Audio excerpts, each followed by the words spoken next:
প্রশ্ন করেছিলেন, আমি যদি নিজের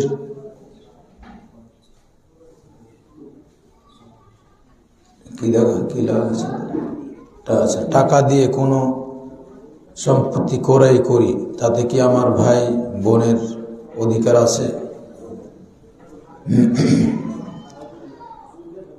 জি, নিজের যেটা আপনি ক্রয় করেছেন এটা আপনার নিজেরই।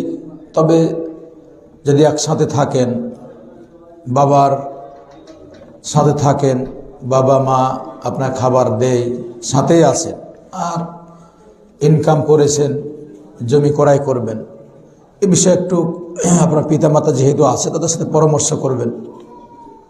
তবে আপনার যদি কিছু নিজের হয় তাহলে আপনি নিজের ধন সম্পদ এটাই আপনার নিজেরই, নিজের জন্য আপনি ক্রয় করতে পারেন এবং সেটা আপনার নামে লিখতে পারেন। তবে যে বিষয়টি বললাম যে আপনার পিতামাতা জীবিত আছে, তাদের সাথে আছেন, বিষয়ে একটু পরামর্শ আপনি করতে পারেন, যেহেতু তারা মুরব্বী। তারা যদি কোনো কথা বলে যে অমুককে কিছু দেও বা আর কিছু, আপনার যদি সম্ভব হয় আপনি দিতে পারেন। আর যদি বলেন যে না আমি এগুলো আমার কিছু দিব না, যেহেতু আমারই নিজের সম্পত্তি, আপনি আপনার নিজের জন্য ক্রয় করতে পারবেন ইনশাআল্লাহ, এতে কোনো আপত্তি নেই।